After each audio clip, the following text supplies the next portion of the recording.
Olá, sejam muito bem-vindos aqui ao canal Top Militar. Eu sou o professor Alan Soares e hoje nós vamos falar sobre o tema magnetismo. É um tema onde nós vamos tratar uma parte da eletricidade, onde a gente já passou por eletrostática, onde a gente já passou por eletrodinâmica e agora nós vamos estudar os corpos magnéticos, tá ok? Bom, o magnetismo ele vem de um estudo bem antigo, lá da Grécia Antiga, dos chineses, onde eles conseguiram achar alguns corpos, algumas pedras, que tinham esse potencial de atrair e repelir corpos. Esses corpos eles eram chamados de corpos criados por magnetita e outros tipos de minerais, ok? Então essas pedras elas tinham potencial de atrair, então elas criavam um fenômeno. E esse fenômeno era um fenômeno que atraíam outros tipos de corpo que possuíam substâncias semelhantes. Então, por exemplo, você já deve ter brincado com alguns imãzinhos em casa, né? Pequenos pedaços de imãs que colam em geladeira, colam em moedas, colam em corpos metálicos. E você já deve ter percebido que quando você pega um imã e aproxima de um outro metal, você sente uma sensação de atração entre eles, né? Onde os corpos metálicos sofrem essa força de atração. E também você já deve ter percebido que quando você aproxima um ímã de outro ímã, esses corpos também se atraem. E se você virar um desses ímãs, esses corpos não se atraem mais. É meio que você sentisse uma força de repulsão entre eles, ou seja, você não conseguia encostar esses dois ímãs. Então esse fenômeno criado pelos corpos que tem essa substância, né, esse potencial magnético de atrair e repelir, vai ser estudado nesse tópico. Então é um tipo de situação em que a gente pode estudar coisas que não são tão visíveis assim. Então a gente vai estudar na prática o que vai acontecer, tá ok? Então o que seria o magnetismo? É a parte da física que vai estudar o fenômeno, que é criado por algumas substâncias que vão ter o potencial de atrair e repelir corpos, tá ok? Bom, que tipo de corpos são esses? São corpos que podem atrair corpos paramagnéticos, podem interagir com corpos diamagnéticos e também corpos ferromagnéticos. Mais para frente, nós vamos estudar cada tipo de substância, seja ela ferromagnético, paramagnético e diamagnético, tá ok? Bom, continuando, o que de fato é um ímã? O ímã, ele é uma substância, e essa substância, ela tem um tipo de representação. Esse ímã, ele tem uma representação onde ele possui dois polos distintos. Esses polos a gente chama de polo norte e polo sul. Onde esses polos conseguem atrair corpos e repelir corpos, como eu falei anteriormente. E a representação desse ímã, muitas das vezes, aparece dessa maneira. Como se fosse uma barra, como se fosse uma agulha metálica e como se fosse uma ferradura, tá ok? Essas são as três formas aí básicas de apresentar um ímã. Mas eu poderia criar um ímã, né, onde eu não conheço o seu formato. Onde as suas extremidades, né, onde eu vou pintar uma parte e outra parte eu não vou pintar. Essa parte pintada ela é chamada de norte do ímã. E a parte não pintada eu vou chamar de sul do ímã. Então a gente dá o nome de norte magnético e sul magnético. Tá ok? Então esses ímãs, por eles terem dois polos distintos, nós damos o nome de corpos de polos magnéticos. Por ele ter polos distintos, por ele ter dois polos, chamamos esse corpo então de dipolos magnéticos. Beleza? Então, ímãs são regiões onde se intensificam as ações magnéticas. Um ímã é composto por dois polos, esse polo norte e o polo sul, que eles são localizados aí nas suas extremidades, como eu falei. Beleza? Geralmente, nas figuras, o polo norte é sempre pintado, né? Seja qual for, você pode criar um ímã e é seu bel prazer pintar um polo. Você pode pintar de azul, de vermelho, de preto, enfim. É só para distinguir o Polo Norte e o Polo Sul. Beleza? Bom, nós temos um grande exemplo de ímã. A nossa Terra é um corpo que contém um grande ímã magnético.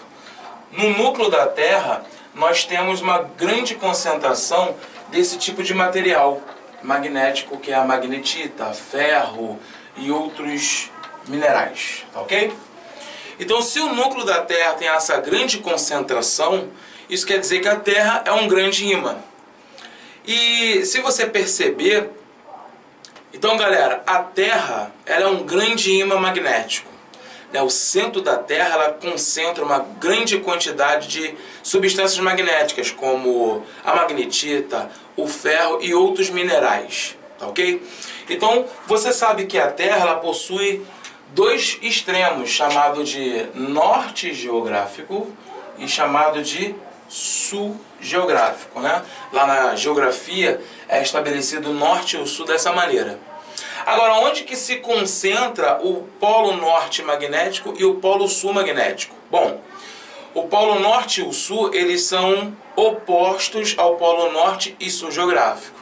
Então, se eu tenho um polo norte geográfico nessa região, aqui se concentrará o polo sul magnético, beleza? Isso aqui é o polo sul geográfico, aqui será concentrado o polo norte magnético, beleza? Eles não estão exatamente em cima, tá? Do norte geográfico e do sul. É mais ou menos próximo aqui do Alasca e aqui da região da África, né? África do Sul, Madagascar. Fica nessa pequena inclinação aí, tá ok? Então o polo sul magnético, ele é sempre direcionado para o norte geográfico. E o polo norte magnético, ele é direcionado ao sul geográfico. Então muito cuidado na hora de você ler algumas questões em que eles querem misturar o polo norte e o polo sul geográfico com o magnético, certo? Bom, você já deve ter ouvido falar nesse equipamento aqui, ó, bússola. E para que serve uma bússola? Bom, a bússola é um instrumento onde você vai usar para localizar ou se localizar numa dada região, ou para você ganhar uma orientação, um caminho, né? E isso era muito usado pelos navegadores muito tempo atrás. A bússola ela é feita por um material que sofre influência do campo magnético da Terra. Ou seja, o material que é feito a bússola é um objeto que sofre interação com a magnetita, com esses metais magnéticos, tá? Com propriedades magnéticas. Então, por exemplo, o norte dessa bússola, ela sempre está direcionada para o norte geográfico.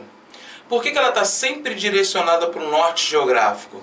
Porque há uma atração entre esses dois corpos. E como é que se dá a atração? Lembra lá da eletrostática, que corpos de naturezas diferentes se atraem? A mesma coisa vai acontecer aqui no ímã. Os polos diferentes dos ímãs se atraem.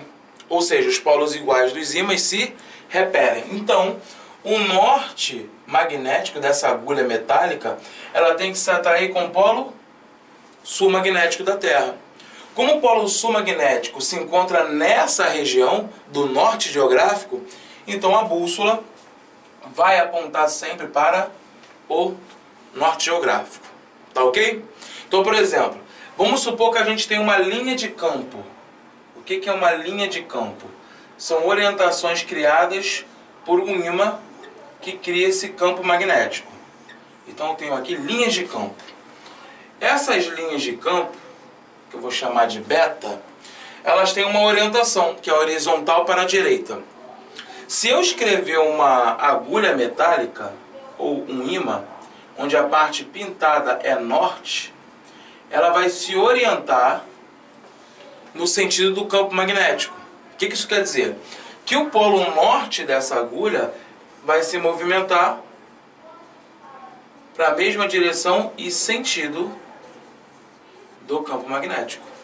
Então, se o campo magnético está indo para a direita, a agulha metálica vai ter seu norte indo para a direita. Então, por isso que a agulha metálica da bússola está sempre direcionada para cima. Está sempre direcionada para cima por causa do polo norte geográfico que possui o sul magnético. Beleza? Bom, próximo tópico aqui, a gente vai falar agora das propriedades que os ímãs possuem. Os ímãs possuem algumas características importantes, como por exemplo a mais básica de todas, que é quando você está com o ímã na mão e começa a brincar com ele, que é a propriedade da atração e repulsão. Então você vai imaginar o seguinte: você tem um ímã na mão, algumas moedinhas, e você vê que essas moedinhas se atraem com o ímã. Então, se essas moedinhas se atraem com o ímã, isso quer dizer que essas moedas são corpos que sofrem influência facilmente com o ímã, ou seja, com um campo magnético, certo? Então, por exemplo, se você quiser aproximar do ímã madeira, você vê que madeira não sofre influência com o campo magnético. Isso quer dizer, então, que a madeira não é uma substância que sofre interação com o campo, certo? Então, a primeira propriedade aí dos ímãs é a propriedade da atração e repulsão. O que seria atração e repulsão? São forças de interação entre ímãs e substâncias que sofrem influência, sendo a favor ou contra ao campo magnético. Então, por exemplo, se eu aproximo uma moeda do ímã, eu vejo uma atração. Isso é uma força magnética entre eles. É uma interação de atração. Eu pego algum objeto que sofre repulsão com o ímã. Então, eles vão se afastar. Então, existem forças de interação entre esses dois corpos, que é a força de repulsão. Beleza? Então, se você aproxima dois ímãs, um deles está voltado ao oposto, vai se concretizar polos iguais, naturezas iguais, se repelem. Polos diferentes, naturezas diferentes, se atraem. Beleza? Então, mais ou menos o desenho aqui, ó. Eu tenho dois ímãs, onde eu tenho um polo sul com um polo sul. Você vê que aqui, ó, tem uma força de repulsão.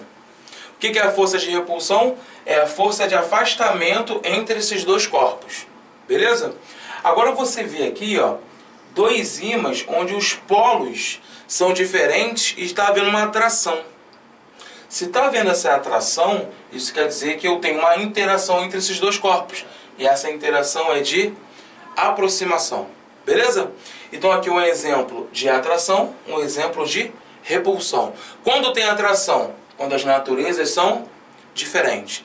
Quando tem o afastamento? Quando as naturezas são iguais. Então, por exemplo, se eu tivesse aqui, ó, norte e norte, ou seja, sul e sul, nós vamos ter uma força de repulsão entre elas. Mesma natureza, força de repulsão. Se a gente tivesse aqui, ó, norte e sul, cairia no mesmo exemplo, força de atração. Certo? Então a primeira propriedade